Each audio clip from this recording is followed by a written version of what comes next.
자, 두 번째 시간 시작합니다.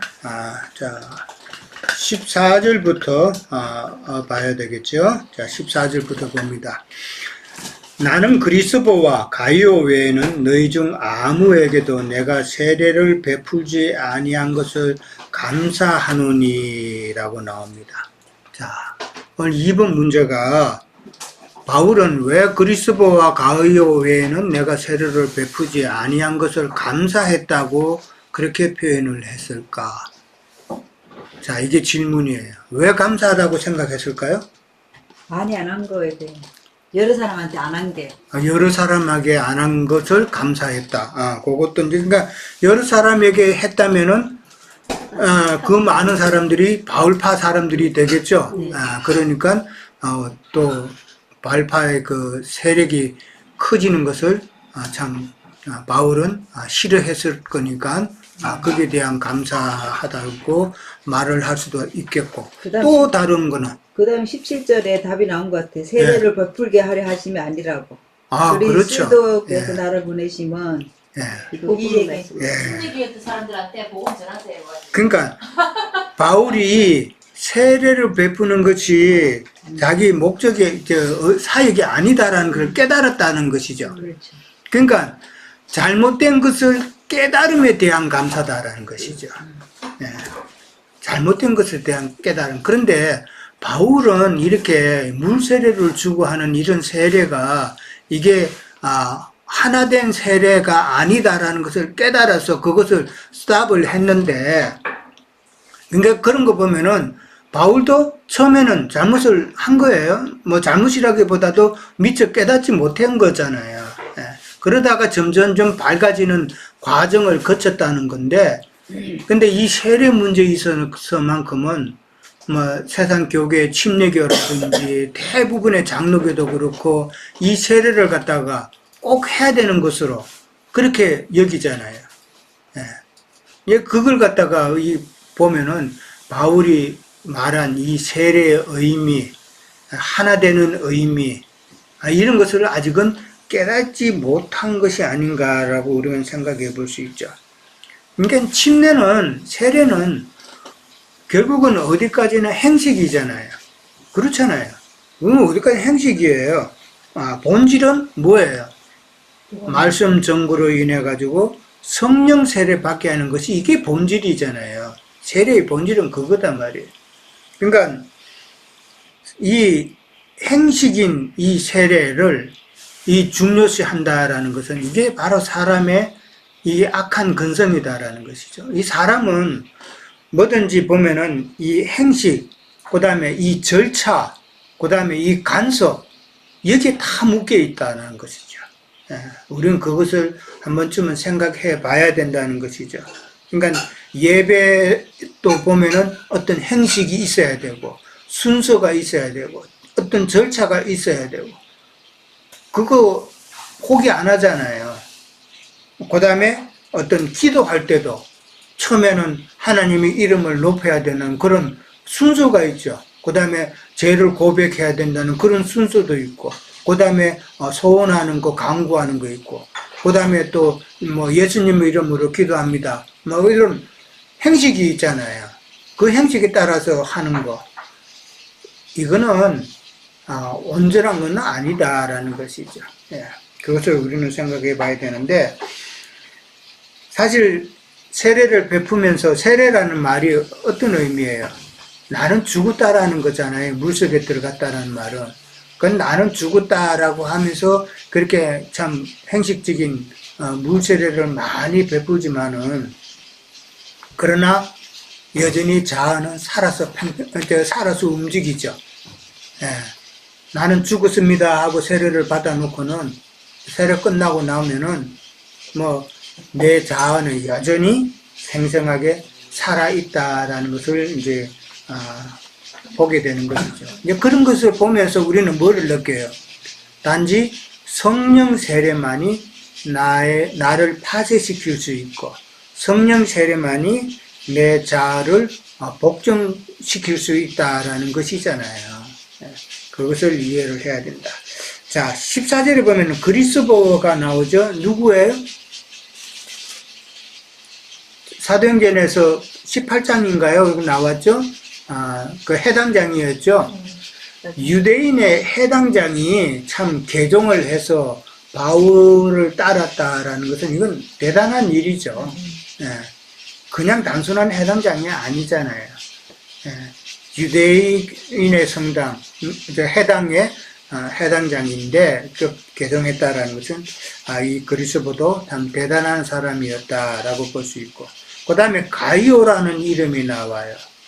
가이오라는 사람은 참 이 사람도 유명한 사람이에요. 로마서 16장 23절에 보면은 가이오를 갖다가 어떻게 표현했냐면은 고린도 교회의 부자인 사람이에요. 그런데 그가 바울이 고린도에 있을 때에 접대를 잘 했죠. 그의 숙식 제공을 다 했다라는 것이죠. 그러니까 그만큼 가이오는 참 부자이면서 바울을 잘 대접을 했고, 고린도 교회에 있어서도 물질적으로 많은 도움을 끼친 자였다라는 것이죠. 이게 부자가 참 그렇게 하기에는 쉽지 않다라는 것이죠. 그래서 요한 3서 한번 볼까요? 요한 3서 1절. 요한 3서 1절, 이건 한 장밖에 없어요. 요한 3서는 누구한테 쓴 거예요, 지금? 장로인 나는 사랑하는 가이오, 곧 내가 참으로 사랑하는 자에게 편지한다라고 나오죠. 그러니까 요한 3서는 가이오한테 쓰는 거예요. 예. 그러니까 가이오가 참 대단한 사람이죠. 개인 유대인 서신을 받을 정도면은. 근데 가이오를 갖다가 어떻게 표현을 해요? 사랑하는 자여, 네 영혼이 잘된 같이 네가 범사여 잘되고 강건하기를 내가 강구하노라 라는 말을 합니다. 이 말을 갖다가 세상 교육에서 참 많이 쓰죠. 액자에도 참 많이 있죠. 뭐 선물 주는 액자에도. 근데 이게 대부분의 세상 교계 사람들이 잘못 이해를 하고 있죠. 잘못 이해하고 잘못 생각하고 있죠. 어떻게 생각해요?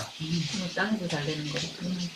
이 세상 교계에 있을 때 이 성경 구절을 읽으면 그들은 어떻게 생각을 해요? 잘 먹고 이 잘 땅에서 살고, 잘 먹고 잘 사는. 영혼이 잘 되고, 자식도 잘 되고, 영혼도 잘 되고, 건강도 그 다음에 범사에 잘 되고 강건하게. 그러니까 이 강건이라는 것이 네 영혼도 잘 되고, 그러니까 예수 믿다가 참 장로 직분 받아서 참 존경도 받고 뭐 이러는 게 잘 되는 거로 보잖아요. 그리고 또 세상 삶에 있어서도 참 복받는 그 영혼도 이 땅에 있으면서 뭐 장로님 목사님 하면서 존경받는 그런 삶을 살고, 물질적으로도 풍요한 그런 삶을 사는 그런 축복을 강구한다고 그렇게 보잖아요. 가수하고 건강하고. 지금 이게 그 내용이에요? 어떤 내용이에요, 이거? 네 영혼이 잘된 가치라는 말은 이 영혼이라는 혼이라는 말이에요. 혼이 먼저 잘 되고 그 다음에 범사에 잘 되기를 강건한다 이 말인데, 바꾸어 말하면은 혼이 건강치 않으면은 세상적인 물질은 뭐가 돼요? 독이 되죠? 그런 이야기다라는 것이죠. 그러니까 네 영혼이 잘 되라는 말은 네 혼이 지금 가이오를 보면서 바울은 이 가이오론자가 이 혼도 지금 잘 돼 있다라는 말이죠.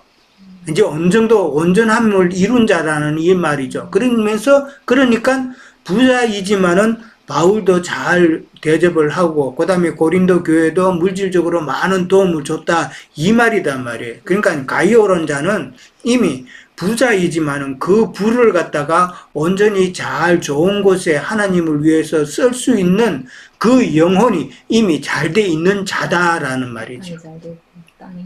그러니까 그런데 그것도 이제 잘 됐으니까 네가 하는 일도 계속해서 잘 되기를 원한다 그 말이단 말이에요. 예. 그러니까 핵심적인 것은 부를 가졌다 할지라도 그 부를 갖다가 온전히 지배할 수 있는 혼적인 온전함을 이루어라라고 그렇게 우리는 이해를 해야 된다라는 것이죠. 예. 근데 이걸 갖다가 완전히 뒤바꿔 가지고 그냥 예수 믿고 축복받고 잘되고 이런 걸로만 그냥 자꾸 말하면은 그거는 완전히 성경을 잘못 알고 있는 것이죠. 자, 그 다음에 17절로 넘어갑니다. 17절 넘어갑니다. 자, 그리스도께서 나를 보내심은 세례를 베풀게 하려 하심이 아니요 오직 복음을 전하게 하려 하심이다 라고 그러면서 말의 지혜로 하지 아니함은 그리스도의 십자가가 헛되지 않게 하려 한다라고 그렇게 나옵니다. 자, 아까 바울이 감사하다는 그 내용이 바로 이제 17절에 나오죠.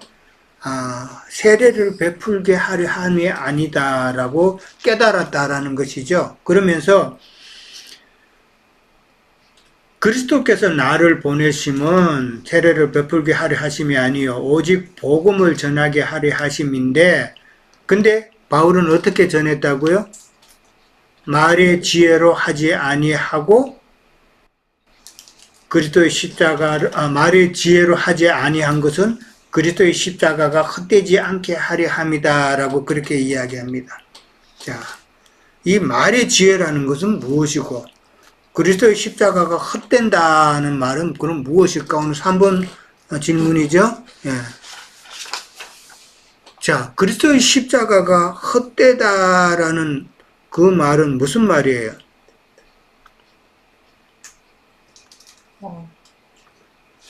지금까지 그러니까 자기의 말로 아볼로나 게바나 아니면은 바울이나 그게 뭐냐면은 고린도서 2장 4절 말씀이 좀 뒷받침이 되는 것 같아요. 내 말과 내 전도함이 설득력이 있는 지혜의 말로 하지 아니하고 다만 성령의 나타나심과 능력으로 하여 내 믿음이 사람이 지는 것이 아니하고 다만 하나님의 능력 있게 하려 함이라. 이 말씀을 계속 이런 말씀을 계속 강조해서 나가더라고요. 이 고린도 전서를 보니까. 네. 근데 그렇지 않으면은 그리스도의 십자가가 헛되게 되죠. 이게 오히려 사람이 나타나고 사람의 능력이나 아니면 사람의 지혜로 받아들이면서 사람을 섬기고 사람을 우상화하는 그런 방향으로 가기 쉬운 이 아직까지 젖먹이의 신앙, 육신에 있는 신앙. 여기 보면은 그 고린도전서 3장에 보면 이게 너무 고린도 교회 성도들의 그거를 잘 설명한 것 같아요. 형제들아, 내가 신령한 자들을 대함과 같이 너희에게 말할 수 없어서 육신에 속한 자고 그리스도 안에 어린아이를 대함과 같이 하노라. 이거 노골적으로 얘기했잖아요. 내가 너희를 젖으로 먹이고 밥으로 아니하였느니 이는 너희가 감당하지 못하였음이니라. 그러면 왜냐하면 단단하게 하면 감당을 못하니까. 너희는 아직도 육신에 속한 자로다. 너희 가운데 시기와 분쟁이 있으니 어찌 육신에 속하여 사람을 따라 행함이 아니리요. 그러니까 이렇게 그렇게 하면은 그리스도의 그 어떤 십자가가 헛되게 되는 것을 이렇게 말씀하시는 거예요. 그러니까 십자가가 헛되게 된다라는 그 의미는 무슨 말이에요? 흐려지고 영광이 가려진다는 그런 뜻 아니에요. 그러니까 십자가의 능력이 맞아요. 나타나지 않는다는 이야기잖아요. 그렇죠? 십자가의 능력이 없고 그 다음에 무력해지고 그 다음 아무런 효력, 그러니까 십자가 지셨지만은 십자가의 효력이 전혀 없게 만든다는 그런 이야기잖아요. 그러니까 십자가의 그 도를 갖다가 왜곡시키는 그런 행위, 그 다음에 또 희석시키는 그런 행위가 십자가가 헛되게 된다라는 그런 의미겠죠. 그러니까 말의 지혜로 하지 아니하였다라고 바울은 그럽니다. 그러니까 바울이 비록 학문이 많은 자고 물론 사실 바울이 글 쓴 거를 보면은 그의 학문도 대단해요. 대단한 사람이고 그래, 학문이 또 대단하다 보면은 이 말하는 것도 참 조리 있게 잘하잖아요. 그죠? 근데 그렇게 잘했을 것임에도 바울이 말의 지혜로 하지 않았다라고 하는 것은 다른 사람들이 하는 그런 말을 하지 않았다는 말이죠. 예, 그러니까 그 말은, 말의 지혜는 방금 봤지만은 2장 4절에는 뭘로 표현되어 있어요? 설득력 있는 지혜의 말이라고 그렇게 나와 있죠. 예, 설득력 있는 지혜의 말이라고 하는 것은 쉽게 말해서는 말쟁이들네, 말쟁이다. 예, 그러니까 달변가, 설교 잘하는 사람. 생명이 없는 말. 그렇죠. 그런 말. 그러니까 웅병적이고 그다음에 선동적이고 그다음에 태생이 말 잘하는 사람들 있잖아요. 그런 사람들. 그래서 아주 설교 잘하는 사람들. 그러나 그 말 속에는 그리스도의 그 십자가의 도가 없는 그런 자. 그거는 그런 자의 말을 듣고 신앙생활 한다면은 그거는 십자가의 도가 헛되게 되는 것이다라는 것이죠. 예. 그렇게 이해를 하면 되겠죠. 오늘날에도 이런 일이 상당히 많죠. 예. 어떤 행위들이 이에 해당될까요? 3번 문제가 있는데 십자가의 도를 왜곡시키고 희석시키고 헛되게 하는 행위들이 오늘날에도 많이 있다고 보죠. 어떤 일이 있다고 생각하세요? 그러니까 설교를 하면서 교리적인 그렇죠. 설교, 도덕적인 설교. 물세례 하는 거. 어떤 목회자는 거기에만 포커스를 맞춰가지고 설교하는 사람들이 있어요, 진짜. 주로 어디다 하면은 이제 이 감리교 계통이 조금 교리적으로 거기는 선한 일을 강조하다 보니까 도덕적인 거 강조하다 보니까 이 도덕적인 그런 설교를 많이 해요. 그 다음에 어떤 데는 종교인 만드는 종교적인 그런 설교. 예, 그런 것도 많이 하고, 그 다음에 어떤 목회자는 철학을 그렇게 또 많이 이야기하는 목사가 있어요. 내가 한국에 있을 때, 미국 오기 전에 대학교 다닐 때 다니던 교회 그 목사가 그런 설교를 했어요. 매 설교 시간 때마다 어느 철학자의 그 철학을 이야기 안 한 적이 없었던 것 같아. 그걸 갖다 꼭 이야기하면서 성경하고 연관해가지고 그렇게 했던 기억이 아직도 나는데 참 좋은 말을 많이 해요. 그러니까 그때 우리 아버지가 신앙이 없었던 사람인데 가끔 한 번씩 교회 가면은 그 목사 설교 참 잘하대. 이런 식으로 이해를 하는 거죠. 진리적인 면을 전혀 타치 못하고 그 다음에 철학적이고 듣기 좋게 도덕적인 그런 설교를 하다 보니까 그런 것은 다 십자가를 참 헛되게 하는 행위다라는 것을 우리가 생각해 볼 수가 있죠. 자, 18절에 갑니다. 십자가의 도가 멸망하는 자들에게는 미련한 것이요 구원을 받는 우리에게는 하나님의 능력이다라고 그렇게 되어 있어요. 십자가의 도가 멸망하는 자들에게는 왜 미련하다고 그렇게 할 수 있을까? 유대인과 헬라인으로 참 입장에서 나누어서 한번 설명을 해보세요라고 질문을 냈는데, 자, 누가 한번 말씀해 보실래요? 예, 준 형제님 시간 됐죠, 이제? 네, 제가 잠시 나누도록 하겠습니다. 사실 예. 이제 그리스도의 십자가의 도를 말할 때 당연히 이제 구원의 문제를 말을 하지 않을 수가 없잖아요. 그렇죠? 예? 그래서 그 갈라디아서 2장 21절에서도 비슷한 맥락 혹은 확장된 개념에서 이제 말씀하셨던 게 뭐냐면 그 마지막 20절, 21절에 간단하게 요약만 하겠습니다. 내가 그리스도와 함께 십자가에 못 박혔나니 그런즉 이제는 내가 사는 것이 아니요 오직 내 안에 그리스도께서 사시는 것이라. 그리고 말씀하시고 마지막에 어떻게 하시냐면 내가 하나님의 은혜를 패하지 않으니 만일 의롭게 되는 것이 율법으로 말미암으면 그리스도께서 헛되이 죽으셨느니라. 즉 십자가를 헛되게 만드는 것은 내가 일단 그리스도와 함께 죽지 않은 것, 그리고 내가 그리스도와 함께 죽지 않고 율법으로 내가 구원을 이룰 수 있다고 생각하는, 여기서 율법이라고 하는 말은 진짜 그 유대인들이 그렇게 붙잡고 있었던 율법이기도 하고, 또 하나는 일반 다른 종교나 혹은 철학에서 우리가 어떻게 하면 더 선한 존재가 될 수 있을까라고 생각하는 그런 구원의 개념까지도 포함한다고 여겨져요. 그래서 십자가를 헛되게 하는 것은 바로 이러한 생각들인데, 내가 다시 한번 정리하자면 내가 주님과 함께 십자가에 못 박혀서 나의 옛 생명이 끝났다라는 것을 믿고 받아들이지 않는 것, 아니면 구원은 내가 뭔가 함으로써 이룰 수 있는 것이다, 내 손으로 성취할 수 있는 것이다 라고 하는 것이죠.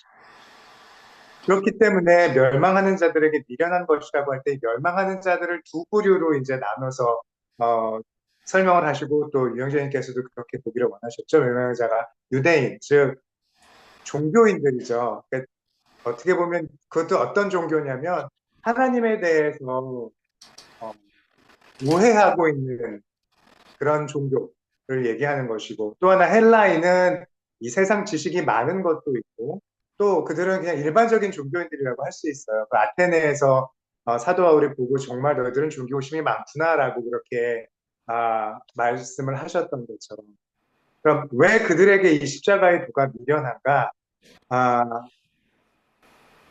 이제 역으로 설명을 하자면, 이들 일반적인 종교인들과 유대인들은 다 율법을 내가 행함으로써 혹은 세상의 다른 어떤 종교적인 행위를 행함으로써 내가 구원을 받을 수 있다고 생각하기 때문에, 하나님께서 직접 우리의 죄를 다 사시기 위해서 이런 과정을 거치시고 우리와 우리의 옛 생명을 함께 이제 완전히 끝내시고 새로운 생명을 주셨다라고 하는 그 개념 자체가 이들에게는 그게 뭐야 라고 하는 말도 안 되는 그런 일이 되는 것이죠. 그래서 내 생각에 유대인과 헬라인들에게 이제 다르지만 또 한편으로는 공통적으로 그들의 종교적 열심으로써 구원을 이룰 수 있다고 생각하는 그 개념 자체가 십자가를 미련한 것으로 여기게 한다라고 말씀드릴 수 있겠습니다. 마치겠습니다. 그렇죠. 유대인들의 그 종교적인 열심에 비추어 봤을 때 참 복음은 참 미련한 것으로 볼 수가 있고, 그 다음에 이방인들의 그 생각하는 그 어떤 세상적인 가치, 거기에 비해서 믿는다고 하는 것이 참 미련하게 볼 수도 있다라는 그런 의미가 되겠죠. 자, 그러면은 자, 십자가의 도라고 그렇게 나왔는데, 만약에 누가 십자가의 도가 뭐냐고 물으면은 여러분은 뭐라고 대답할 수 있겠어요? 십자가 많이 이야기하고, 그 다음에 십자가의 도라고 이제 본문에 나왔는데, 십자가의 도가 뭐라고 그래요? 그러니까 나는 십자가의 도가 뭐다, 딱 이렇게 말할 수 있어야 되겠죠, 이제. 쉽지가 않네요. 쉽지가 않아요. 어려울 거 하나도 없어요. 십자가의 도라는 게, 십자가의 그 믿음의 도, 그게 뭐를 뜻할까? 자, 다른 분 한번 말씀해 보세요. 딱 정의한다면. 정의하기 나지. 성의자면 십자가의 도가 뭐라고 말할 수 있겠어요? 하나님 말씀을 순종하는 거, 그것도 맞아요. 근데 십자가를 생각해 보면은 십자가의 도라고 했을 때는 어떤 의미가 더 있을까? 예를 들자면 뭐라고 말할 수 있겠어요? 십자가의 도라는, 그러니까 십자가라는 그 자체는 예수님께서 저희를 하시기 위해서 그 겪게 된 모든 그 고통, 고난, 그런 것들이 그냥 값없이 얻어지는 게 아니라, 진짜 물론 이제 첫 번째 구원은 저희가 값없이 이제 받게 되죠. 그렇지만 그 후에 이제 우리가 혼의 구원에 가는 그 과정은 정말로 그 어떠한 고통과 고난이 있다. 그러니까 그 예수 그리스도께서도 이제 그 십자가를 지고 가셨을 때는 그 모든 그 고통과 그 고난을 다 감내를 했잖아요. 그죠? 그러니까 우리가 그 믿음의 가는 그 길은 절대로 쉽지는 않지만 그래도 그거를 믿고 가면은 언젠가는 우리가 그 혼의 구원을 이루어서 갈 수 있다라는 그거를 믿고 네. 그 길만 가면 된다라는 그러니까 십자가의 도라는 게 결국은 믿음의 길이죠. 그렇죠. 믿음의 길인데 그 믿음이라는 걸 생각해 보면은 첫째는 내가 십자가에서 죽으신 예수님께서 나의 죄를 위해서 죽으셨다라는 것을 깨달아야 되는 거 아니에요. 그렇죠? 그리고 그분이 나의 구세주이심을 내가 받아들이는 거. 그게 첫 번째 과정이죠. 그게 첫 번째 십자가의 도예요. 근데 그걸로 끝나면은 세상 교계처럼 돼버리죠. 성경을 하나만 알고 둘은 모르는 거죠. 그러고 난 다음에 그 영의 인도, 그러니까 인자 예수님께서 십자가에 죽으신 것이 참 나한테 믿어져야 되는 것이고, 그분이 나의 구세주다라는 것을 믿어야 되는 것이고, 그 다음에 부활하셔서 그 영으로 오신 그분께서 나를 인도하셔서 혼의 구원을 이루고자 하는 그 길을 내가 끊임없이 가는 것이 그게 십자가의 도다 말이에요. 길이다 말이에요. 그게 딱 한마디로 우리 정리가 됐으면 좋겠다라는 거죠. 물론 다른 의미도 많이 있겠지만은 십자가에 달리신 예수 그리스도께서 나의 구세주이다라는 것을 확실하게 내가 믿고, 그 다음에 그 영의 인도를 따라서 혼의 구원을 이루어가는 이 길이 십자가의 길, 십자가의 도다라고 그렇게 우리는 정의할 수 있다라는 것이죠. 자, 그 다음에 이제 미련한 것이라고 그렇게 나와 있어요. 참, 이 십자가의 도라는 이 말은 아까 앞에서 나왔던 말의 지혜라는 단어하고는 대비되겠죠. 예, 말의 지혜로 하지 않고 십자가의 도로 이제 우리가 나가야 되는데, 이 미련한다는 이 말은 23절에 가면은 뭐라고 되어 있냐면은 유대인들에게는 끄리끼는 것이다 라고 그렇게 표현이 되어 있어요. 예, 끄리끼는 것. 예. 그 다음에 또 이방인에게는 그 미련한 것으로 이제 보이는 거예요. 그 말은 유대인들에게는 왜 끄리끼는 것이 돼요? 자신들이 예수님을 죽였잖아요. 그죠? 예. 그러니까 참 그 십자가의 도가 자기들에게는 참 이 걸림돌이죠. 예. 참 마음에 내키지 않는 끄리끼는 그런 것이 된다라는 것이죠. 그러니까 자기들이 죽인 그 예수가 메시아, 못 받아들일 수밖에 없죠. 그게 끄리끼는 것이다라고 그런 것이고, 그걸 갖다가 미련한 것이다라고 그렇게 또 표현을 했다는 것이죠. 그 다음에 이방인들에게 있어서는 미련하다라는 그 말은 그들의 관심사는 세상적인 가치, 세상적인 삶, 아주 고상한 삶. 헬라인들이 그랬잖아요. 철학과 지식을 추구한 것이 고상한 삶을 위한 목적이었잖아요. 예, 그런 것을 이해를 보면은 참 자기들이 생각하는 그런 세상적인 가치를 더 높게 봤기 때문에 이 복음을 미련한 것으로 그렇게 생각했다라고 이제 보면 되겠죠. 근데 이제 바울은 19절에서 이사야 선지자의 글을 인용을 했죠. 뭐라고 했어요? 내가 지혜 있는 자들의 지혜를 멸하고 총명한 자들의 총명을 폐할 것이다 라고 그렇게 이야기했어요. 이거는 이제 인용한 건데, 그러니까 무슨 말이에요? 십자가의 도, 그러니까 구원을 이루고 온전한 믿음의 길로 가는 것은 세상 지혜와 총명으로 되는 것이 아니다라는 것을 지금 선지자의 글을 인용을 해서 지금 설명하고 있다라는 것이죠. 참, 근데 우리가 이게 보면은 너무나도 세상적인 방법으로 신앙을 지켜가려고 하는 그런 모습을 많이 봐요. 세상 격에 우리가 있어 봐서 알잖아요. 그들은 행사들이 너무 많잖아요. 그리고 사람들의 그 신앙을 어떻게 하면은 혼적으로 막 그렇게 나가는 그 프로그램들이 많이 있잖아요. 근데 그런 것은 순간적이잖아요. 내가 그런 행사에 참여하고 뭐를 또 해서 은혜 받은 것처럼 막 기쁘다가도 어느 순간에 가면 또 다시 제자리로 돌아와 있고 하는 그런 모습을 우리는 많이 봤잖아요. 예. 자, 그 다음에 구원을 받는 우리에게는 하나님의 능력이다라고 그랬는데, 이 받는이라는 것은 지금 현재 진행이에요. 구원을 받은 우리가 아니라 지금도 현재 진행으로 우리는 혼의 구원을 받아가야 된다는 것을 이야기해 주고 있는 것이죠. 자, 그 다음에 20절에 갑니다. 지혜 있는 자가 어디에 있느냐? 선비가 어디에 있느냐? 이 세대 변론가가 어디에 있느냐? 하나님이 이 세상의 지혜를 미련하게 하셨다라고 그렇게 나옵니다. 지혜 있는 자 나왔죠. 선비라고 표현이 되어 있어요. 그 다음에 이 세상 변론가, 이들을 다 이제 지금 하나님께서 이제 바울이 싸잡아서 이야기하죠.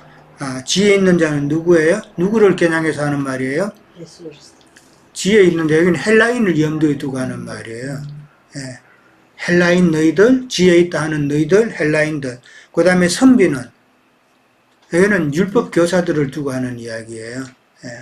율법 교사들. 그 다음에 이 세대 변론가, 이게 말정이죠. 오늘날로 말하자면 유명한 설교자들.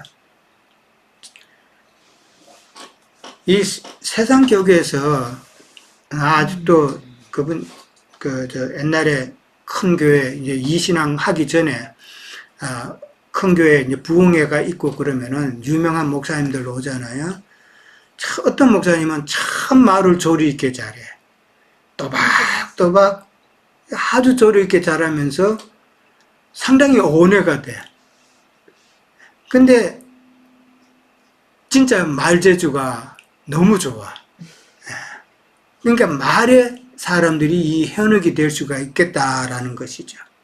근데 우리는 이제 그 사람의 설교 가운데 과연 생명이 있는가, 그거는 우리는 이제 분별을 해야 되는데, 그때는 그런 분별력이 없다 보니까 이 말의 현란함에 이게 쏘가가지고 참 은혜 받았다라고 그렇게 생각한 적이 있었단 말이에요. 참 그런 것이 우리가 참 조심해야 될 것인데, 하나님께서는 이러한 세상의 지혜를 미련하게 하셨다라고 그렇게 바울은 이야기했어요. 하나님께서 이렇게 세상 지혜를 미련하게 하신 경우가 한 번이 아니겠죠. 저 유명한 그 욥의 이야기를 통해서 우리가 생각해 볼 수 있죠. 그 욥과 그 세 친구들은 말쟁이들이었죠. 엄청난 말쟁이들이었었어요. 욥의 세 친구가 어디서부터 온 자들이라고요? 동방에서 온 자들이라고 그랬어요. 이 동방에서 왔다라는 말은 그들은 상당히 지혜로운 자들이 있는 곳이다라는 그런 의미로 받아들였어요. 솔로몬이 그 지혜가 그 열왕기상 요즘 하고 있는데 4장에 보면은 동방에 있는 자보다도, 그 다음에 그러니까 동방의 지혜보다도, 그 다음에 애굽의 지혜보다도 솔로몬의 지혜가 더 뛰어나다라는 말이 있어요. 그게 열왕기상 4장 6절인가에 그게 나와요. 그 말은 그만큼 동방이라는 그 의미는 유명한 자들, 현자들, 그러니까 공자, 맹자, 그러니까 동방이단 말이에요, 이게. 이런 자들이 있는 곳이다. 그러니까 상당히 뛰어난 곳이다라는 건데, 그런 자를 하나님께서는 뭘로 딱 그들의 입을 막으셨어요. 내가 창조할 때에 너는 어디 있었느냐? 감히 창조주 하나님한테 너희들이 지혜 있다고 지금 나부닥거리냐? 이 말이잖아요, 지금. 그들이 입을 딱딱하게 만들었단 말이에요. 너희가 악을 제어할 힘이 있어? 이게 창조주 하나님, 그러니까 창조주이신 그리스도가 곧 창조주잖아요, 그죠? 그리스도가 참 하나님, 곧 창조주이시다는 것을 정확하게 알면은 참 하나님의 뜻을 잘 분별할 수 있을 텐데, 그런 게 없다라는 것이죠. 하나님께서 창조주이시고 하나님께서 그 많은 지혜를 창조했는데 감히 너희들이 지혜롭다고 참 미련하게 하셨다라는 말이 실감이 나죠. 자, 그 다음에 그러면은 21절까지만 할게요. 21절에 가면은 하나님의 지혜에 있어서는 이 세상이 자기 지혜로 하나님을 알지 못하므로 하나님이 전도에 미련한 것으로 믿는 자들을 구원하시기를 기뻐하셨다라고 그렇게 나옵니다. 자, 하나님의 지혜가 나왔어요. 그 하나님의 지혜는 뭐라고 지금 설명이 되어 있어요? 하나님의 지혜? 하나님의 지혜는 두 가지라고 볼 수가 있어요. 지금 그 21절에 보면은 이 세상으로 하여금 자기 지혜로는 하나님을 알지 못하게 하셨다라는 것이 하나님의 지혜예요. 예. 그 다음에 두 번째로는 전도에 미련한 것으로 믿는 자들을 구원하신다라는 것이 하나님의 지혜라는 것이죠. 그러니까 전도에 미련한 것이라는 게 무슨 말이에요?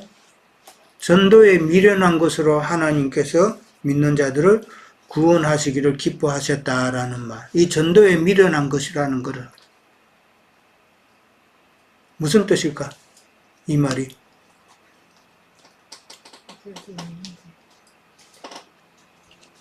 성경을 읽으면서도 성경을 이게 무슨 뜻인지 문맥적으로도 이해하기 어려운 부분들이 많죠. 네. 네, 준호 형제님. 예, 전도에 미련한 것으로라고 표현하실 때 사실 지금 이분들이 사도 바울도 전도하고 계신 것이 바로 구원, 십자가를 통한 구원이잖아요. 그러니까 그 사람들이 당신의 십자가의 도를 미련하게 여겼다라고 한 것과 마찬가지로 결국 십자가를 통해서 예수님께서 우리를 구원하신 그것이 바로 전도에 미련한 것이라고 생각합니다. 네. 그러니까 세상 사람들이 볼 때, 유대인들이 볼 때, 헬라인들이 볼 때는 참 전도하는 것이 상당히 미련하게 어리석게 보인다는 그런 행위라는 말이죠. 그렇게 해서 이제 그걸 갖다가 전도에 미련한 것이라고 표현했다. 그렇지만 하나님께서는 전도에 미련한 것, 즉 복음 증거로 전도하는 것으로 해내서 믿는 자들을 찾으시고 그들을 구원한다라는 것이죠. 그게 하나님의 지혜다라고 지금 이야기하잖아요. 하나님의 지혜는 세상 지혜로는 하나님의 뜻을 깨닫지 못하도록 딱 막아놨다는 거예요. 예. 하나님의 그 신성인, 그 계시된 말씀을 깨닫지 못하게 했다. 그 계시된 그 신성, 그 말씀은 무엇으로 우리가 깨달을 수 있어요? 그 영은, 그 영의 흐름이죠. 그 영은, 그렇죠. 말씀을 통해서 그 영은 흘러가는 거예요. 예. 말씀을 통해서 그리스도의 그 영이 우리에게 임하는 건데 그 말씀은 로고스의 말씀이라기보다는 레마의 말씀으로 우리에게 흘려 들어온단 말이에요. 그러니까 우리는 성경을 참 영적으로 하나님의 뜻이, 이 말씀을 하신 하나님의 뜻이 무엇인지를 깨달아 가야만이 그 영이 우리에게 임해서 우리의 영을 소생시키고 살려주는 영이 되고 그 다음에 공급되는 그런 영이 된다라는 것이죠. 그러니까 어떻게 어떤 말씀을 듣고 가느냐가 그만큼 참 중요하다라는 것이죠.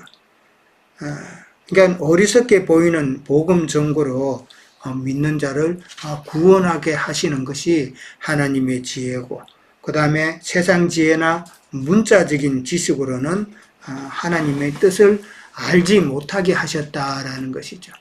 만약에 그걸로 통해서 성경 말씀을 통해서 그냥 읽어가지고 이게 하나님의 뜻을 알게 됐다면은 이 말씀은 소설책이나 뭐가 다를 바 있어요. 그렇잖아요. 아무 세상 소설책이나 다를 게 없다라는 것이죠. 그러나 조금 전에도 말씀을 드렸지만은 그 영은 이 말씀을 어떻게 레마의 말씀으로 받아들여야만 우리가 그것을 하나님의 뜻을 깨달을 수가 있다라는 것이죠. 자, 오늘은 시간이 예, 장로님 제가 말씀 한 예, 구절만 예, 드릴까요? 맞아요. 예, 예, 말씀하세요. 고린도후서 12장 7절서부터 10절까지만 한번 읽어볼까요? 네. 본도의 미련함으로 하나님의 사람을 얻는 것인데 여기에 그 말씀이 포함이 되는 것 같아요. 그냥 몇 절이요? 고린도후서 고린도후서 12장 7절서부터 10절까지만 같이 읽으시면은 자, 12장 7절.